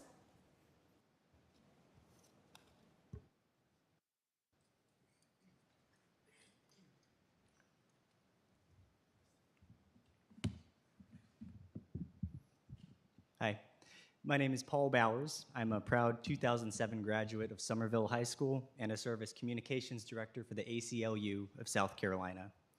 Because of our organization's commitment to the First Amendment and to the freedom to read, we get updates from across the state about book bans and challenges. We've seen a marked increase since 2020 in mass book ban requests that were copied and pasted by members of pro-censorship organizations. Hundreds, if not thousands, of books have now been challenged across at least 12 counties in the state. It brings me no pleasure to report that the request you received last year from one individual seeking the removal of 160 books is the largest single district book challenge we've seen in this decade. I come to you tonight asking you to take a worthy stand on behalf of your students and on behalf of district employees. You can stop the inquisition before it begins. You have a strong, clear policy governing book challenges, Board Policy IJL, and I encourage y'all to adhere to it. Among other things, it requires a parent to fill out a form indicating that they have actually read the challenged materials and engaged with their themes beyond a few out-of-context quotes. Now I'm going to speak to you personally. I am here in no small part because of what teachers and staff in Dorchester 2 have done for me. Just today, I was emailing with my former vice principal, Ann Sabraki, who was an administrator in this building, Rawlings Middle School of the Arts back in the day. And she sent you this comment, which I wanted to repeat. School boards are increasingly becoming more political and put in situations that have nothing to do with policymaking. Please protect everyone's right to choose what they want to read. Do not fall into a trap of being the censorship police. We at the ACLU of South Carolina oppose the censorship of books in general, but on a personal front, I want to speak in defense of Kurt Vonnegut's book, Slaughterhouse-Five. This is one of the books on your chopping block.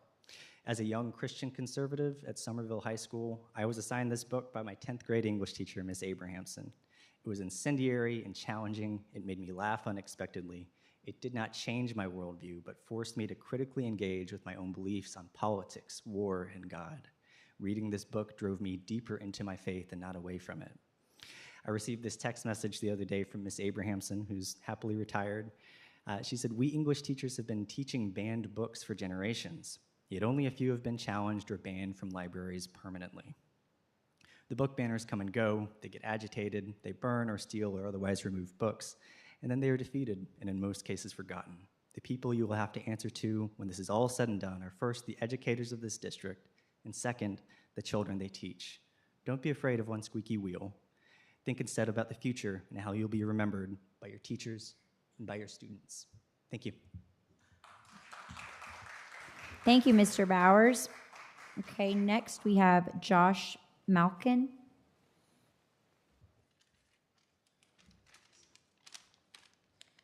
Good evening. My name is Josh Malkin. I'm a lawyer with and senior advocacy strategist for the ACLU of South Carolina. I appreciate you all heeding the call to public service and the opportunity to address you. I, like many of you, likely don't enjoy listening to lawyers talk, so I will try to keep this brief. The freedom of speech is the First Amendment to the United States Constitution. It is a sweeping right. However, throughout history, courts have placed some guardrails on the First Amendment rights. Today, obscene speech is not permissible, as policy IJL acknowledges. However, obscenity is a legal term. If it were allowed to be applied subjectively to any idea someone disagreed with, the freedom of speech would in practice cease to exist. I'm here to talk briefly about the definition of obscenity. The Supreme Court last defined obscenity in the 1973 case Miller v. California. There, the court held that speech needed to satisfy three prongs in order to be considered obscene. The three-part test asked whether the average person applying contemporary community standards would find the work as a whole to be prurient or appeal to sexual interests. Also, needs to describe sexual conduct in a patently offensive way. And finally, it needs to lack serious literary, artistic, political, or scientific value. This is a high threshold that demonstrates our country's commitment to the freedom of speech. In South Carolina, the law most on point is South Carolina Code Section 1615-385, or the Disseminating Harmful Material to Minors law. Section 385 largely incorporates Miller into South Carolina law with a few important exceptions. First, it asserts that material harmful to minors cannot consist entirely of words. There must be a visual, graphic, or audio component. Second, being a school is an affirmative defense. This is America. We have the right to dislike ideas, and we have the right to keep our children from ideas we don't like. What an individual cannot do in a democracy is impose their thoughts about the value of a book they may not like on a diverse district of students and parents.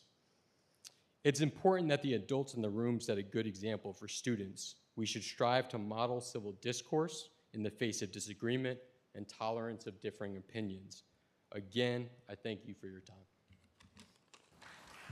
Okay, thank you, Mr. Malkin. All right, next up, we have Jim Lee.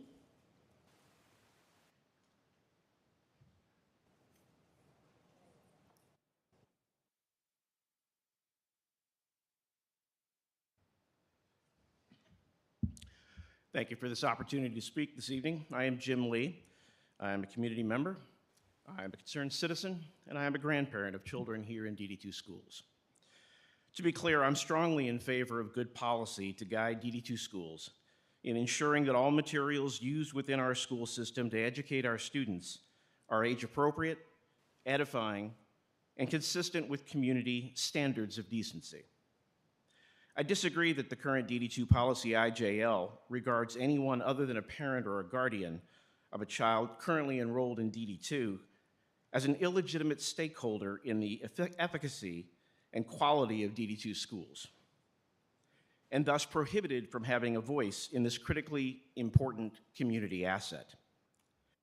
That said, regardless the source or method used to alert the DD2 superintendent and the Board of Trustees of potential violations of obscenity laws or of a potential failure of school district resources to properly execute their responsibilities and duties to ensure that all materials in our DD2 school system and our libraries are age appropriate, edifying, compliant with current obscenity laws, including but not limited to Title 16, Crimes and Offenses, Chapter 15, Offenses against Morality and Decency, Article 3, regarding obscenity and harmful materials to minors. I encourage you all to go read it. I'd love to see you sit down and read it to your children and to your church and to other adults with minor-aged children. It would make the hair on your head stand up. I wish I had more, but I have what I have. I believe it's imperative for the good of our children and our schools that such concerns be honestly and objectively evaluated and appropriate action taken. Perhaps you may want to look at the policy and how it's operationalized, but that's a matter of mechanics, not the issue at hand.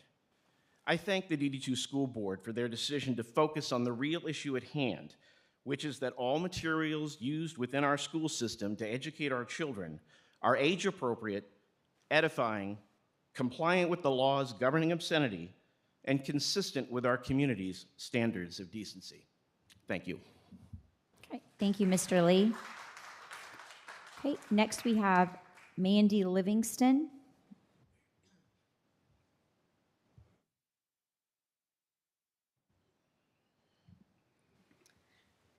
Good evening. I'm Mandy Livingston, a former DD2 teacher, parent to 5 children in our schools, and happily married to a DD2 educator.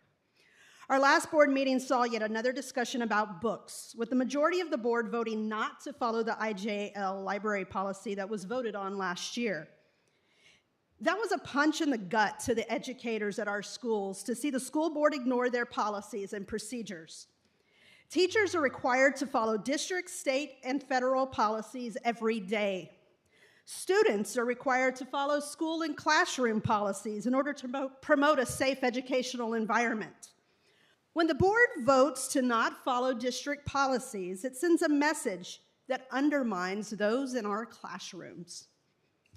Our board has set the example and lead the way.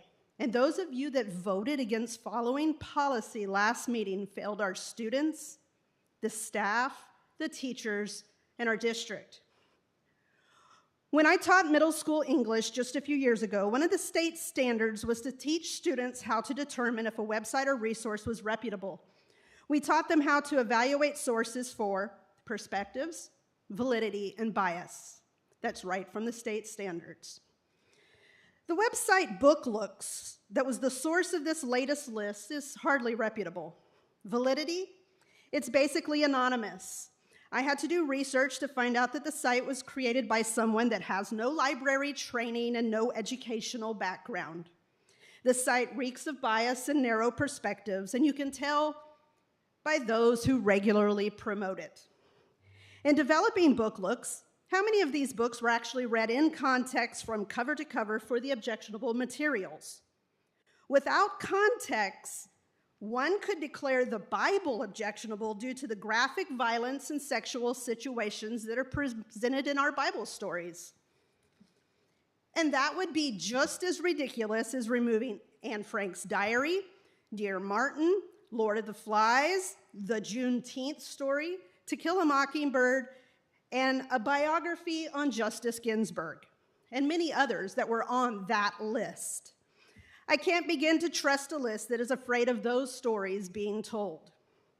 Our district has trained, educated professionals who went to school to evaluate books. So instead of giving credence to a list of books from a dubious website and overburdening our librarians with additional work, let's follow board policy and encourage our stakeholders to follow it as well. Our educational professionals deserve that show of respect. Otherwise, you risk running off even more dedicated educators, and this district can't afford to lose more of us.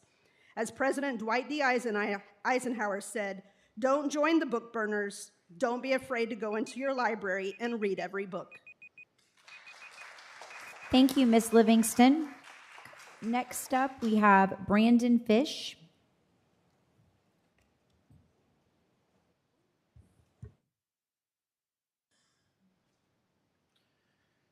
Good evening. My name is Brandon Fish, and I'm the Director of Community Relations for the Charleston Jewish Federation. I regret that I'm speaking before you this evening in a time when anti-Semitism is at an all-time high, along with other forms of hate. And I think that too often in our society, combating that hate falls to the communities that are impacted. And because of that, our organization, the Charleston Jewish Federation, spends a lot of time on the education pillar of combating hate. And that includes our Remember program to educate people on the Holocaust. We have a Holocaust Speakers Bureau that sends survivors into schools, but many survivors are passing away, and more important than ever are these stories that are told through books. I understand from a list that I was given that hundreds of books are being challenged here in Dorchester District 2, including several Holocaust-related books like The Diary of Anne Frank, Mouse, The Fixer, and others. Acknowledging history is ugly, and the point is that the lessons lie in this ugliness. Part of the ugliness, when we bring ourselves to look at the history of the Holocaust, is book banning. I'm feeling emotional about this because there's a survivor that's lying in a bed in the hospital right now. She's one of 4 or 5 remaining survivors in our area. But these stories are incredibly impactful, and they've stood the test of time. So please don't allow history to become unavailable to our students, whether that's Jewish history, Black history, LGBTQ history. The Holocaust is taught because we understand that those who don't learn and understand history are doomed to repeat it. It occurs to me that one of the great things about libraries is that they empower us with the ability to take books home and learn from them, but they also give us the option to leave books on the shelf if we don't want to read them. And I would encourage all of the people who are offended by books related to the Holocaust to leave the books on the shelf, and I would encourage you all to do the same. Thank you. Thank you, Mr. Fish. Next, we have Joe Calley.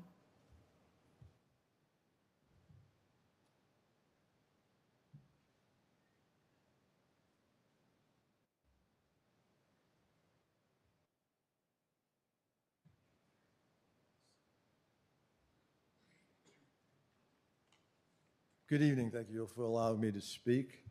My name is Joe Calley. I'm a 40-year tax-paying citizen of Somerville and Dorchester County. I'm here to support the Concerned Citizens for Education and the removal of the 155 inappropriate, obscene books that were identified in DD2 school libraries. For the record, Concerned Citizens for Education is not promoting the banning of books. What we are against is the DD2 school libraries providing age-inappropriate and obscene books to the students that are in many cases under the age of 18. These books should not be in the public school system. I purchased one of the books titled I'll Give You the Sun and was rated a 3 out of a 1 through 5 rating system. I have with me a list of the quotes from I'll Give You the Sun that if I read them out loud, I would be gavelled down and asked to leave the room. I would doubt that DD2 teachers or the superintendent would even venture to read those quotes to the students due to the obscene and inappropriate content. As citizens of this county, we want DD2 to be a world-class learning institution. Concerned Citizens for Education believes removal of the books in question will be a giant step in that direction. Once again, this is not about book banning, but using common sense when selecting age-appropriate reading material. Thank you. Thank you, Mr. Callie. All right, next we have La Paula, Solomon?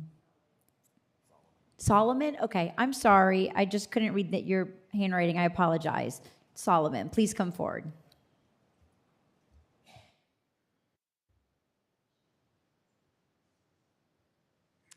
Yes. My name is La Paula Sullivan. And I do want to take the time to thank each and every one of you for giving us this opportunity. And I'm just coming to you as a little old Mimi tonight. And I know there are a lot of Mimis and grandparents here with us here tonight. I'm just going to speak to you of one concern. And I'm also coming to you as a former substitute teacher throughout Dorchester 2 District and nurse. Substituted for about 11 different schools in my time back in the olden days. But, and I'm coming tonight as an advocate for my grandchildren, for my children, and for your grandchildren and your children. I'm coming just to speak simply just to one issue here. To the issue that concerns me is, as you have heard already tonight, is the inappropriate and explicit material that is currently in place and used as teaching material and reading books in our libraries. And I'm just advocating for our children and asking you to do what's right, to remove this explicit material from our schools. You just need to ask you to be our voices to this. Some of us already have emailed the South Carolina Educational Board here in South Carolina to this issue. Just please be our voices and do what's right. To me, I'm just going to end with this and just say, I don't know how we've got to where we've got to today with this issue. And with many issues that are coming up of a concern to us. We need to ask ourselves, how did we get here? Because I'm telling you, I'm here tonight because I don't want my grandchild to come up to me or another child and say, I'm confused. I don't know what's right. I don't know what's wrong. Why didn't you fight for me? Please explain for me what's going on. So that's one person that you might have to speak to one day, all of us. Look into their faces and try to answer that, because we don't even know. And there's one other person that we're going to have to answer to, and that's our living Heavenly Father in heaven. He loves children just like you do. You wouldn't be on that board, and I wouldn't be up here speaking if we didn't love and care for our children. But one day, we're going to have to face Him and say, and answer, how did we let it get as it is? Thank you. Thank you, Ms. Solomon. Okay, next we have Dorothy Newsom.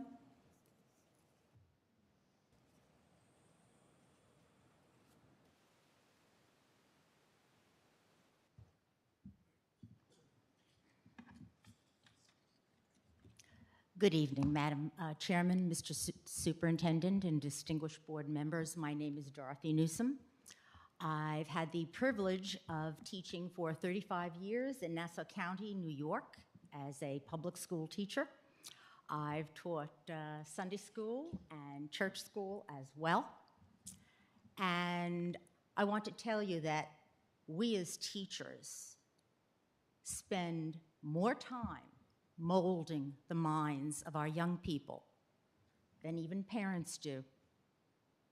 So we have a profound obligation to protect our children. One of the things that I will tell you, having been from New York, one of the first pieces of advice I got was, move to Dorchester too, because that's a district of excellence. My grandson went to Rawlings School of the Arts and just graduated from Somerville High. So I will tell you that I know that all of you work so hard to teach our children with excellence. They are our legacy, our children and grandchildren. It is our duty as parents, grandparents, teachers, and those who will affect future generations to know how responsible we are. And for most of these issues, it's common sense. We don't allow children to drink, to drive, to take medications without supervision. We don't allow them to own weapons or bring those things to school. Why? Because they are children. I have been a long believer in freedom. I have taught American history and world history. And I know profoundly that our founding fathers found those freedoms to be so precious. But along with the rights of freedom comes responsibility. Many of the materials that are in question have been read on television. Senator Kennedy read some in Congress, and they had to be bleep, bleep, bleep, bleep, bleep. And he made the profound point of saying, well, if these materials that I'm reading to you, because they are so explicit. I'm sorry, Ms. Newsom, your time's up. Okay. Thank you for your comment. All righty. Okay, next we have Linda Enzer.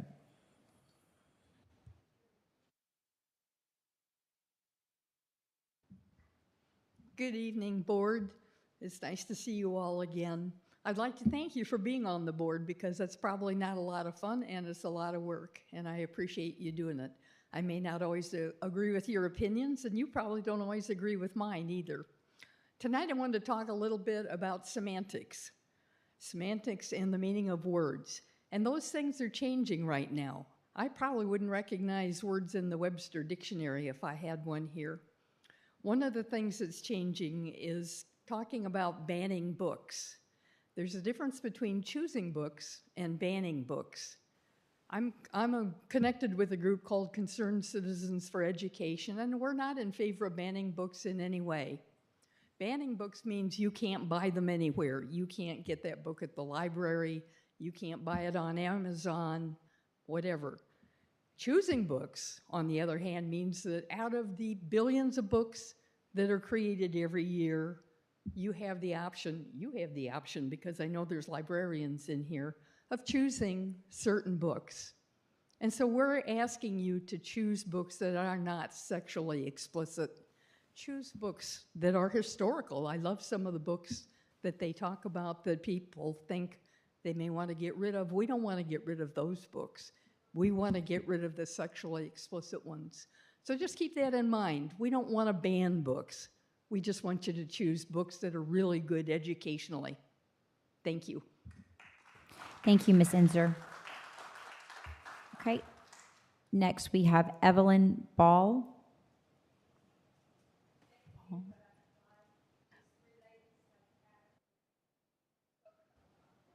Okay. Thank you very much.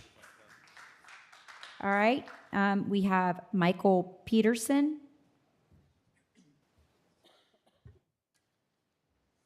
So, my name is Michael Peterson. I've lived here in Dorchester County 48 years, 40 years with the military, Vietnam veteran, and I have 9 kids, grandchildren in the DD2 school. I'm amazed that we are at this point where we are, as adults, having this discussion.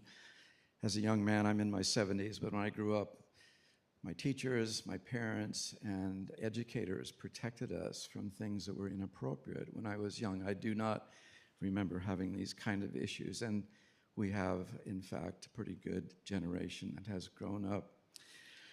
I think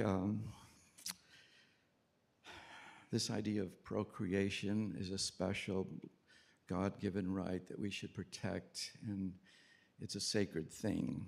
Just like in school, when we go to school, all of you know that there are levels of grades that we go through with these children, and they learn at the level that they can comprehend, and that they can manage in their life.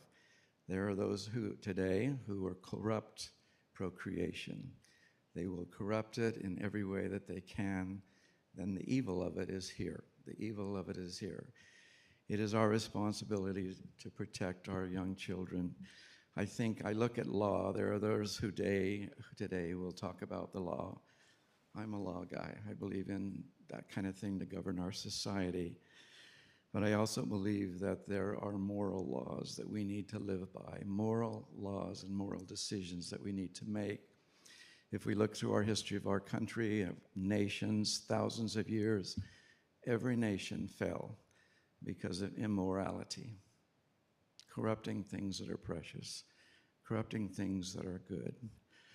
So I would implore all of you, we are not banning books. It's not about banning books. It's being responsible in the kinds of information that our kids can comprehend and understand today. So I implore you that we do this, and that we love our country and we preserve the liberties that we have. Thank you. Thank you, Mr. Peterson. Okay, and next we have Jay Mace.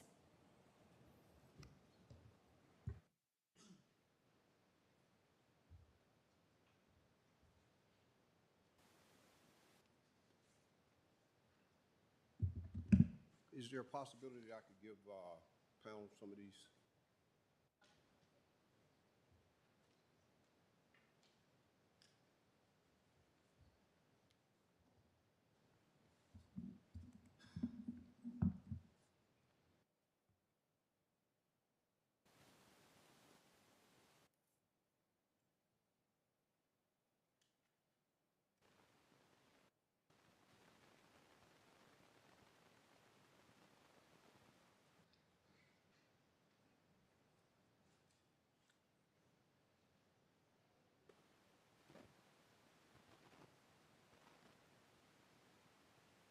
Hello, good evening. I'm Jay Mace.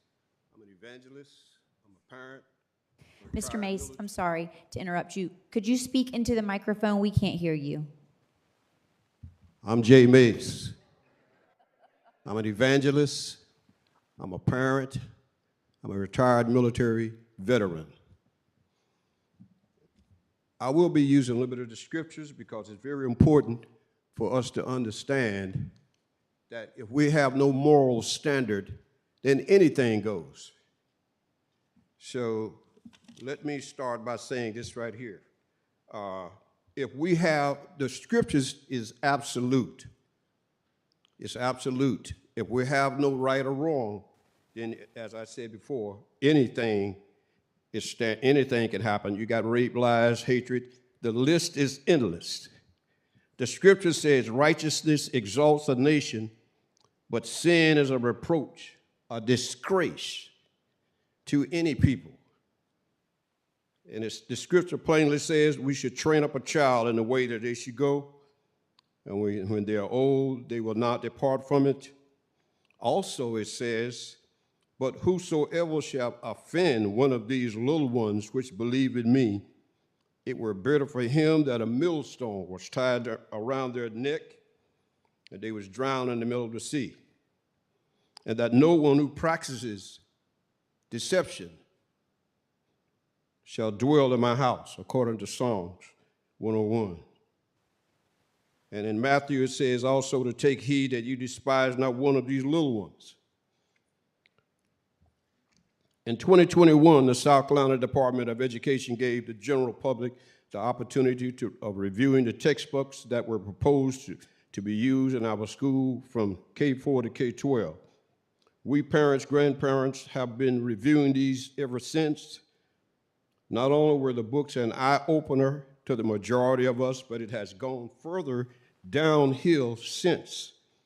The ultimate responsibility that Almighty God has given to parents has been fought by people who refuse to accept the biblical view and has continually infringed upon the God-given rights of parents by forcing teachers, administrators, principals to indoctrinate our little angels with inappropriate reading materials. If I was to start reading some of these books, the first thing you would do is tell me, we don't want that in here. The cancel culture, the radical, transgender, and pro-abortion, critical race theories, as well as atheist Marxist ideologies are poisoning the minds with unimaginable only a few years ago of our children. And they're using our tax dollars as well. I got much more, but my time is out. Okay. Thank you, Mr. Mace. Okay, that concludes our public comments. So at this time, we do not have an executive session, so I will ask for a motion to adjourn. So moved. Before you do that, may I make a statement to the board? Sure. Okay, we're not allowed, am I on? Okay, we are not allowed to comment on public comments, but I'm sitting here very moved on one hand because the public has basically come out in support of us as a board, and I'm appreciative of that. I also want to say this. I don't want the public to believe that we as a board are divided, because we're not. We agreed basically on the issue that is pervasive in our community right now, which has to do with book banning, etc. We're in agreement as to what's acceptable in our library. We have a policy, and every member on this board is in agreement with that policy. So I don't want anyone, speaking to the board, I don't want anyone in our community to feel as though some of us are for it and some of us are against it.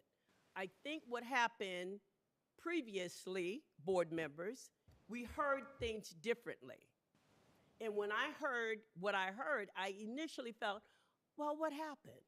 So I went and spoke to various board members individually and got clarity. And then as I sat and listened, I said, we're saying the same thing, but it hit the public's ears differently. So the only thing I want to reassure us as board members, so that the public knows that we are on one accord. We will follow our policy. That was established. We want our children to understand that. Okay, y'all gonna make me break what I'm not, do what I'm not supposed to do, which is address you.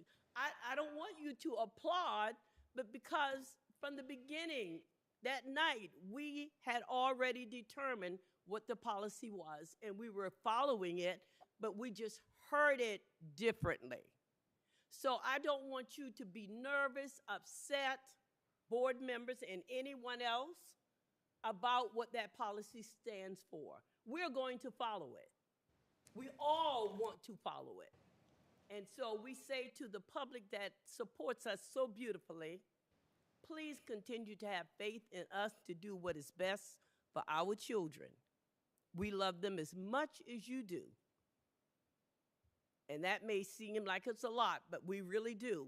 And we're concerned about what goes out into our public.